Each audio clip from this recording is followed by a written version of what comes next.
Hey everyone, welcome to Adventures in Everyday Cooking, where every day can be an adventure in your kitchen. My name is Heather and welcome back to the last day of 12 Cookies of Christmas. This is bittersweet for me because I love doing cookies, but I'm almost over it.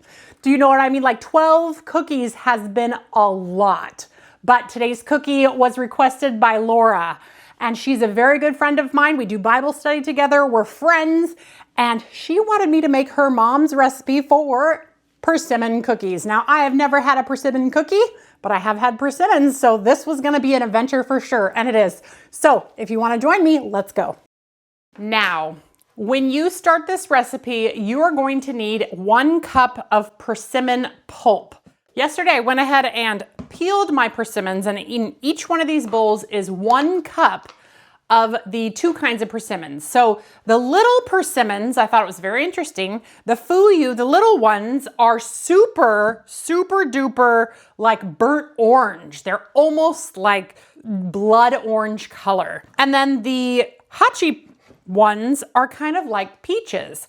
Now I decided to go ahead and taste them to see what the difference is. So let's go ahead and taste. Now, if you are not a texture lover, maybe don't taste them because they kind of taste like snot.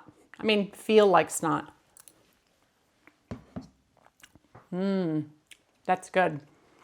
Okay, so that's the one that they say what we're supposed to use in cooking. There's almost like a little bit of an astringent taste to it. Even though it's sweet, there's also like a mouthfeel that I don't know if it's necessarily a good thing. Almost like a nut. Does that make sense? And then the Fuyu one. So this is the one that they say that you should eat like an apple. Okay. I see why. This one is much more firm. It still has a little bit of that astringent kind of feeling in my mouth, but it is way sweeter than this one. So that's why they want you to use that one in the recipe. So that makes sense. So we're gonna do the Hachiya one because that's actually what everybody said was the one to use. But I wanted to see what the difference was so that you would know the difference. Now here's a trick to ripening your persimmons ahead of time. Stick them in the freezer. Something about the freezer breaks down the tannins in the persimmon, and then when you take them out and defrost them, they're completely ripe. And so that is what I've done. I did it overnight and then I thawed them on the counter and now we're ready to go. Enough chat. We're gonna just start on this recipe and we're gonna get to go. Oh, I did take a little video of me peeling them. They're really easy. You kind of do it like a bell pepper. You cut off the top, take off the outsides and scoop out the insides. Well, not a bell pepper. I don't know, an apple? Maybe it's an apple. Either way, I took a little video showing you how I peeled and scooped out both of these. The Hachiya one was way easier to gut than the Fuyu one, but they both were pretty easy. So anyway, let's get started over here. Now, we're gonna put the persimmons into our stand mixer and we're gonna let the mixer go for a second to kind of break up the pulp just a little bit. Now, here's a tip for you. If you like the taste of persimmons, but you don't like that kind of slimy texture, you can put your persimmons in the freezer and then slice them and eat them almost like ice cream. That's the way I ate them when I was a kid, and I absolutely love them. I don't love them defrosted though. I honestly, like, I had to put my mind over matter because if I didn't mind, it didn't matter when I was just tasting this for you and I was like, look. But I love the flavor, so I freeze them. So this will go in the freezer and then I'll just scoop it out with a spoon later when I want a little treat. Anyway, next into here, we are gonna put our sugar, our baking soda, which seems weird to be putting it in right now, but it actually helps break down those the pulpy, fibery bits. And then we're also gonna put in our shortening. Can you use butter in this recipe? I mean, I suppose you could, but this is a vintage recipe and all cookies use shortening, so whatever. So we're gonna make this, we're gonna turn it on medium and we're gonna make it all nice and creamy. While that's going, we're gonna get our pan ready.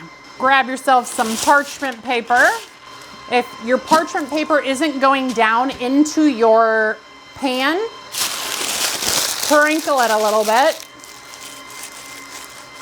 I know, seems counterproductive, right? And then we're going to open it back up.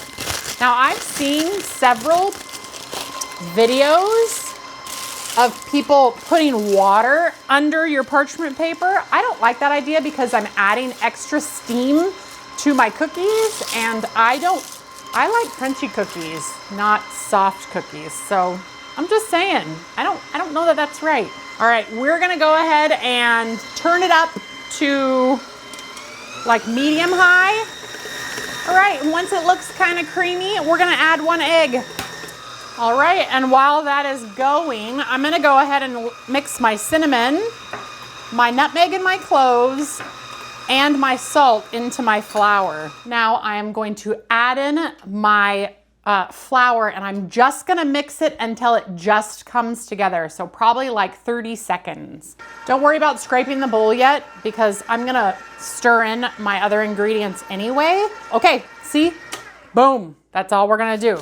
So now we're gonna go ahead and take it out and stir in our other bits.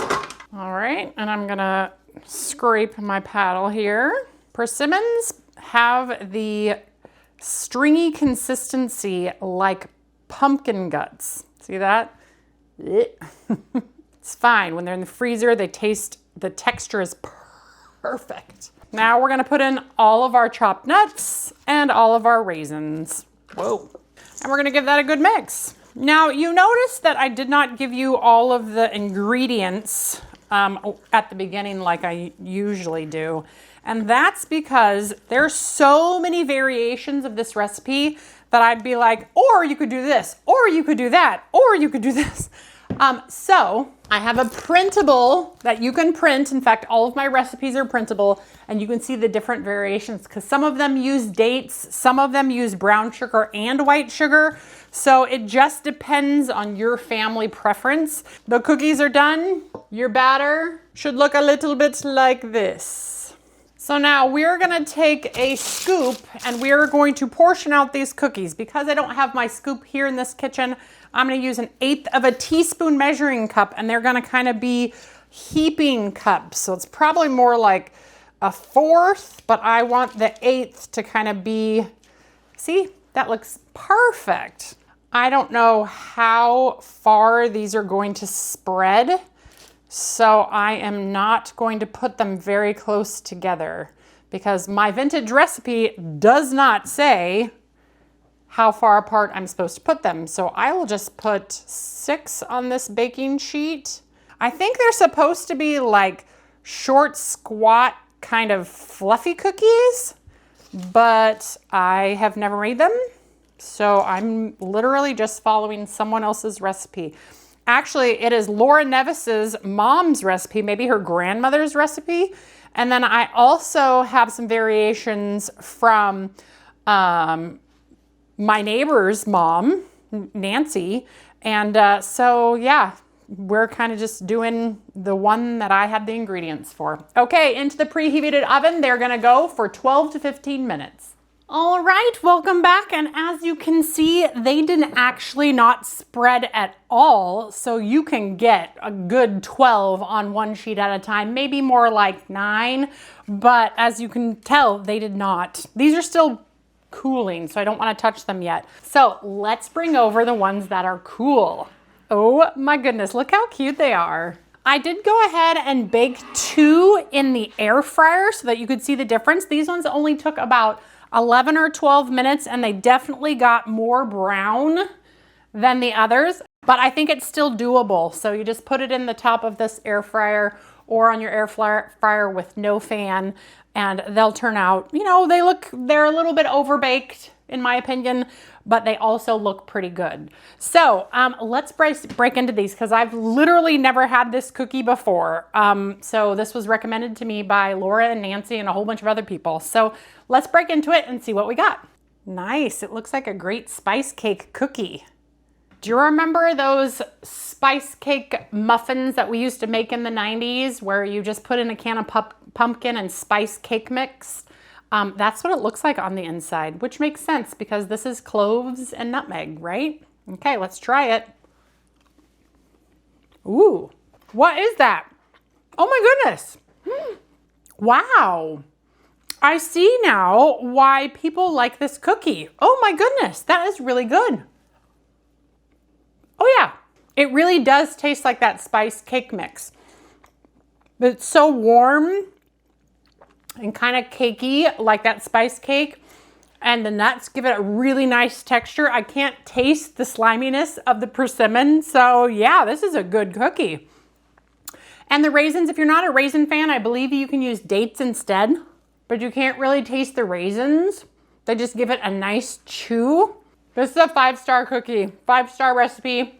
If you want a new cookie for your cookie table or your cookie plate, you should try this cookie. That was really good. If you like spice cake, this is your cookie.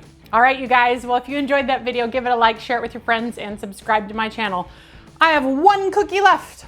No, is this the last cookie? I think this is the last cookie. Oh, such a good cookie to end on. I'm actually a little sad that our adventure is done for now. Well, that's it, you guys. That's the 12 cookies of Christmas. I hope you enjoyed it, and I will see you on the next adventure. That's probably not cookies, because I'll be honest, I'm a little cookied out. But all of them have been delicious, and I will show you in just a second what my beautiful cookie plate looks like with all the cookies that I made in the last 12 days. All right, you guys, we'll see you on the next adventure.